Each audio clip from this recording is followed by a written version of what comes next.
30 అంటే కష్టం కానీ 3 రూపాయలు అంటే ఇస్తాను. స్కాన్ కొట్టేసి వెళ్ళిపోతా.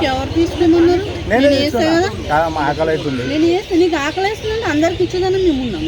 అట్లా కాదు, అది మనదే అనుకొని వచ్చేసిన ఇట్లా సడన్ గా. మాది కాదు కానీ మా ఫ్రెండ్ వాళ్ళ దోస్తు వాళ్ళది అన్నారు. ఇది మనది సుధామూర్తి కాదా ఇది?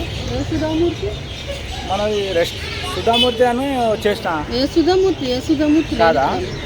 సరే అమ్మ తినేసి వెళ్ళిపోతా. 30 రూపాయలా? సరే తినేసి పోతా. స్కానర్ ఏడుంది? ఇదేనా? ఓకే, స్కాన్ చేసి పోతా తిన్నాక. Okay okay. మనదేనా ఇది? నీతో ఇదేరా ప్రాబ్లం. సెంటీమీటర్ చనువిస్తే కిలోమీటర్ దూసుకెళ్ళిపోతాం.